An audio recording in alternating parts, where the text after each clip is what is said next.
crois qu'on doit aller vers une levée progressive de toute forme d'anonymat. Qu'il nous faut des restrictions en fonction de l'âge sur les plateformes. Et c'est pourquoi notre application de vérification de l'âge est un des outils. Ce qui se passe à l'intérieur des maisons, c'est le rôle des parents. Encore heureux que ce qui se passe à l'intérieur des maisons, c'est regarder un petit peu l'État. On se sert en réalité de cette lutte pour essayer de mettre en place un contrôle d'Internet, un contrôle préalable. Salut tout le monde, j'espère que vous allez bien. Donc aujourd'hui, nouvelle vidéo zapping. On retourne sur X se regarder encore énormément de séquences.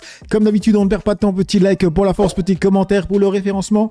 Et pour ceux qui sont sur téléphone et bien sûr qui sont gentils, merci de booster la vidéo. Allez, on enchaîne avec la première séquence insolite qui nous vient du compte Little Think Tank. C'est avec Donald Trump. C'est marqué: un jeune homme a imité les gestes de Donald Trump derrière son pupitre pendant l'un de ses discours. Any time in the history of our country, and Americans are working today more so than ever before. We have more jobs today than we've ever had.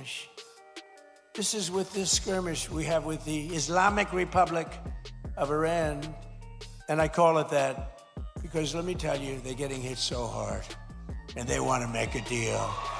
But I say they're not ready to make a deal. Et on enchaîne avec le compte de Alerte Info qui ont tweeté: Flash, 35% des Français ne laissent pas de pourboire au restaurant faute de monnaie. La source TF1 Info. Alors moi je pense que c'est pas faute de monnaie, c'est faute d'argent tout court.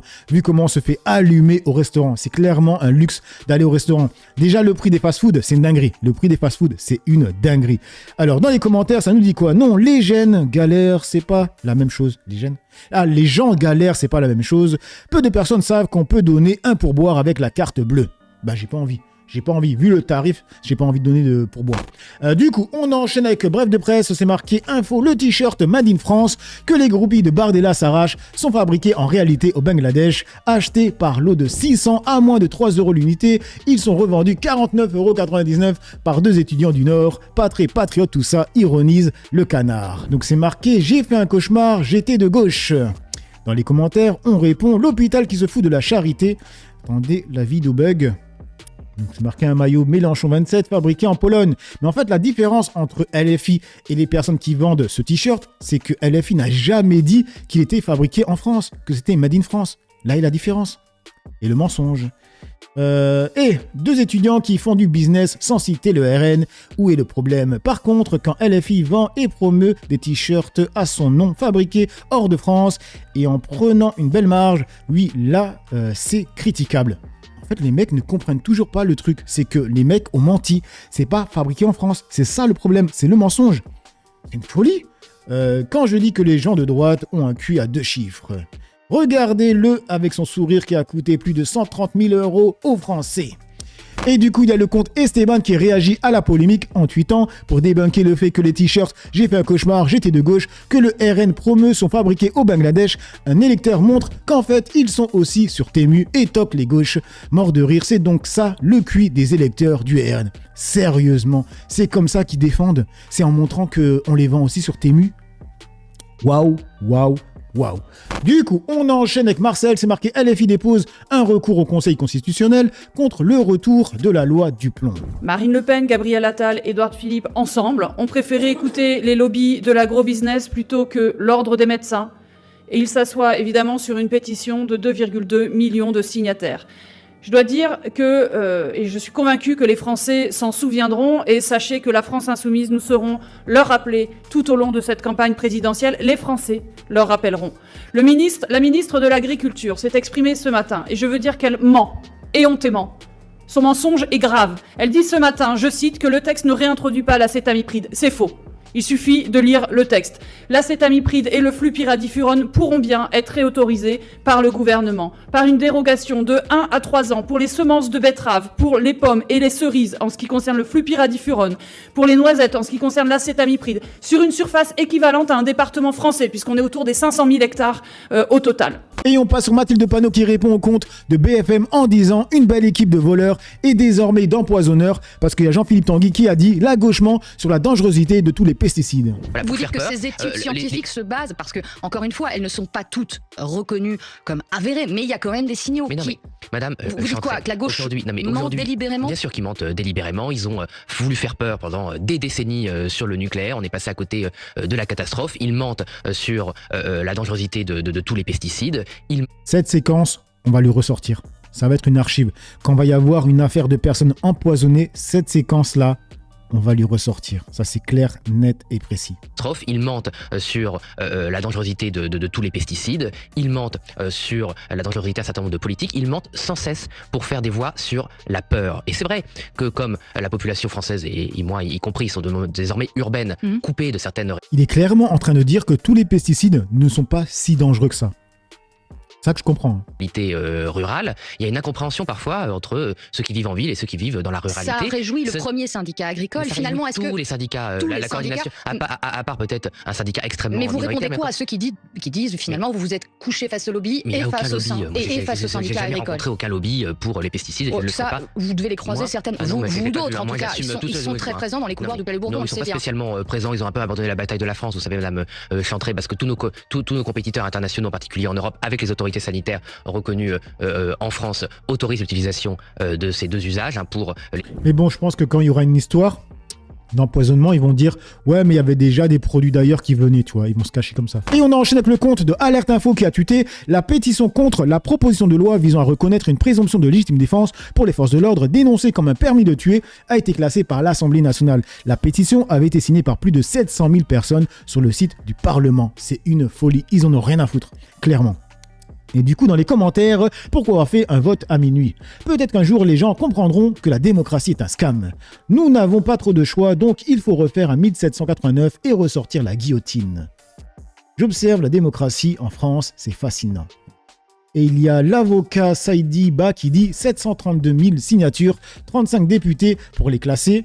Dans 6 mois, les mêmes vous expliqueront qu'il faut aller voter pour eux, évidemment, parce que la démocratie, quand même, c'est important, parce que des gens se sont battus. Quelle farce, clairement. Et on enchaîne avec le compte de Frédérix avec Aurore Berger qui a dit « Ce qui se passe à l'intérieur des maisons regarde l'État ».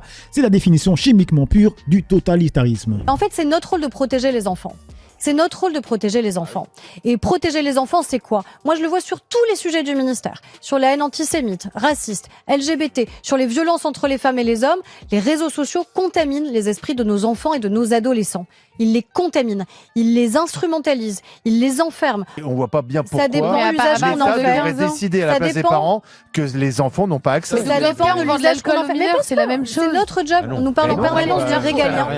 On nous parle en permanence. Le régalien, c'est pas ça. Le régalien, le régalien, c'est la protection qu'on doit à nos enfants. Non, le régalien, c'est les policiers, c'est la justice, c'est l'armée. Mais c'est pas que ça. Ce qui se passe à l'intérieur des maisons, c'est le rôle des parents. Encore heureux que ce qui se passe à l'intérieur des maisons, c'est regarder un petit peu l'État. Restez exactement où vous êtes.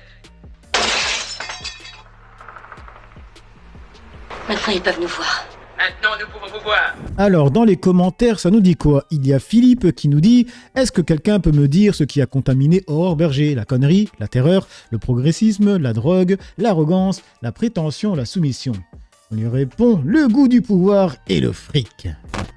Et on enchaîne avec Tribune Populaire, c'est marqué en mettant un screen qui date de 2023. En disant pourtant 3 ans plus tôt, l'argument de la protection des enfants n'en était pas un pour ces mêmes députés. Ils ne défendent pas les enfants, ils défendent leur fichage des Français et ils nous croient assez naïfs pour ne pas faire la différence. Donc il y avait un article, c'était marqué réseaux sociaux. Les députés de la majorité souhaitent obliger les Français à certifier leur identité. C'était le 2/10/2023. Et du coup, on passe sur le compte de John de Lorraine avec une archive de 2011 avec Marine Le Pen qui dénonçait l'instrumentalisation de la protection des enfants pour mettre en place un contrôle préalable pour aller sur Internet. Son parti s'est abstenu hier. Qui est en train d'être discuté au niveau mondial, dont l'objectif est de se servir de la lutte évidemment nécessaire contre la pédo... la pédo sur Internet, mais on se sert en réalité de cette lutte pour essayer de mettre en place un contrôle d'Internet, un contrôle préalable, c'est-à-dire le pouvoir politique, somme toute, prendrait la main sur ce qui m'apparaît comme étant un média absolument libre et qui doit le rester.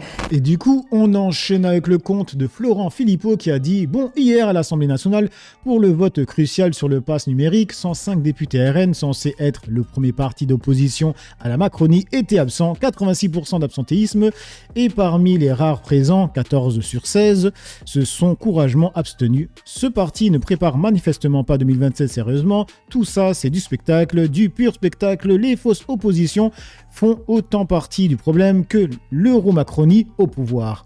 Et voilà le screen, on peut voir donc qu'il y a seulement 2 contre, c'est Mathias Renaud et Antoine Villedieu. Sinon, il y a 14 abstentions. En fait, il n'y a que LFI qui était contre, où il y avait énormément de personnes contre, je crois 72, un truc comme ça. Du coup, on enchaîne avec Tribune Populaire et c'est notre archive, et cette fois c'est avec Macron et Macron, c'était il y a 7 ans. Il va falloir une levée progressive de toute forme d'anonymat. Et donc ce que nous devons réussir à faire d'abord, c'est en quelque sorte une forme d'hygiène démocratique du statut de l'information. Je crois qu'on doit aller vers une levée progressive de toute forme d'anonymat, et je crois qu'on doit aller vers des processus où on sait distinguer quand même le vrai du faux, et où on doit savoir d'où les gens parlent et pourquoi ils disent des choses. Ça participe de cette transparence. Là, aujourd'hui, on a beaucoup d'informations, tout le temps, on ne sait pas d'où elles viennent. Et on enchaîne avec le compte de Verity France qui a tuté. Regardez comment elle élude la question à 0,30 secondes. La faille est là, il faut massivement s'équiper de VPN. Ouais. Alors en fait, vous avez 12 ans. Vous souhaitez rentrer sur un réseau social. Vous allez le solliciter. Je veux rentrer sur ton réseau social. La plateforme va lui demander son âge, enfin de prouver son âge. Et pour cela, va lui proposer plusieurs outils qui existent déjà en France, je le rappelle, et en Europe. Public ou privé. Un public, je peux vous citer par exemple France Identité. France Identité, oui, tout à fait. Au niveau privé, il y a pas mal d'entreprises qui font des vérifications d'âge. C'est un système technique qui est éprouvé On déjà. ne pourra pas détourner, comme ça a été le cas en Australie, avec des VPN en l'occurrence. Ah bah, alors ça, c'est autre chose. Ouais. Je continue sur l'aspect technique. Le jeune va donc dire, bon, bah je choisis. Bon, il me faut un VPN, les mecs. C'est une marque de VPN qui veut me sponsoriser. Je suis là, au cas où. France Identité pour vérifier mon âge. Il va devoir prouver son identité à France Identité, qui va donc lui dire... en gros, bah, tu as 12 ans. L'information qui va arriver à la plateforme, c'est oui ou non. C'est binaire. Il n'y a pas de transfert de données. Le vérificateur d'âge qu'a choisi l'utilisateur va simplement dire oui, tu peux le laisser le rentrer ou non, tu ne peux pas. Mais on ne connaît pas l'identité, on ne connaît pas l'âge. Le réseau social a juste une information binaire, oui ou non. Ouais. Et à l'inverse, le tiers de confiance, pour respecter la vie privée aussi des gens, notamment des adultes par exemple, ne saura pas pourquoi il a été sollicité sur la vérification. De toute façon, on sait pertinemment que ça ne fonctionnera jamais. On peut interdire ce qu'on veut aux jeunes, ils arriveront toujours à s'en procurer. L'alcool, s'ils en veulent, ils en trouvent. La cigarette, la drogue, pareil. Donc Internet, franchement. VPN, for sure, les jeunes le savent déjà. Du coup, on enchaîne avec Christine Kelly qui a tuté. Un pédo récidiviste a déjà fait son choix. La société doit faire le sien, la protection à vie des innocents. Et on lui répond, nous dit la collègue de bureau de Jean-Marc Morandini, fin de la blague. Et on lui répond, vous n'êtes pas d'accord, vous soutenez les pédos? Mais non, pas du tout. C'est juste que elle, franchement, c'est cocasse qu'elle la ramène. Après qu'elle ait défendu, comment elle s'appelle, Morandini. Faut arrêter les conneries. En plus, l'argument est débile. Levé aggravé en récidive fait déjà encourir la perpétuité puisque la peine est doublée. Au vu de votre message, j'aimerais beaucoup accéder à votre historique de navigation juste pour vérifier une théorie. Mais il est sérieux, lui, ou quoi? Mais en fait, il est pas en train de défendre les pédos. On dit juste que c'est pas très cohérent que ce soit elle qui poste ça, après avoir défendu Morandini, c'est tout. Du coup, on termine avec Focus, c'est marqué lunaire, c'est avec Aurore Berger, qui dit « Il n'y a pas un Français juif qui est responsable de la situation à Gaza ». Il continue en disant « Malgré les plus de 6400 franco-israéliens qui servent dans l'armée israélienne et contribuent au génocide à Gaza, la ministre Aurore Berger continue de mentir ouvertement aux Français. » Ce qu'a vécu Barbara Bush, c'est absolument insupportable. On a une artiste qui est sur scène, qui est libre d'être sur scène et qui se fait intimider, humilier, insulter, à laquelle on jette des projectiles au visage, qui étaient des bouteilles en verre. Tout le monde devrait la soutenir. Tout le monde devrait trouver insoutenable qu'une femme, une artiste sur scène qui se produisait, soit contrainte de quitter la scène par peur d'une partie du public qui cherchait à la faire taire. Et la faire taire, pourquoi? Parce qu'elle est juive? Parce que c'est une femme? Parce qu'elle est lesbienne? C'est toutes ces questions aussi qui sont mélangées. À la fin, qui on a voulu faire taire? Et on voit qu'il y a cette espèce de confusion qui est volontairement entretenue depuis les attentats terroristes, depuis le 7 octobre 2023 par certains. Il n'y a pas un Français juif qui est responsable de la situation à Gaza. Et que répondent les Français dans les commentaires? Il y a Esprit Critique qui nous dit « Gros que peux-tu vérifier cette affirmation ?» Aurore Berger dénonce l'essentialisation collective des Français juifs, pas l'existence de binationaux dans l'armée israélienne. Ces deux questions sont-elles vraiment équivalentes? Politique Yakuza qui dit « Tu te fous de nous, il n'y a pas de Français juifs qui s'engagent dans l'armée. Tu nous prends pour des imbéciles Berger ?» Le Gorette qui nous dit « Bien, ils envoient leurs enfants exterminer des sémites chrétiens et musulmans pour Israël. C'est vrai, ils ne sont pas responsables, ils n'ont que l'amour pour les goïs. » C'est quoi ces screens? Si vous votez pour eux, c'est le CRIF, c'est la LICRA, c'est les associations juives qui envoient leurs enfants en Israël pour tuer des chrétiens et musulmans. France supporte Gaza, génocide. Quoi ça? La chouine pour le boycott de Barbara Bush. pense que c'est un enfant mort, hein, je pense. Ouais, c'était le corps avec du petit qui est découpé en deux que je vous avais montré.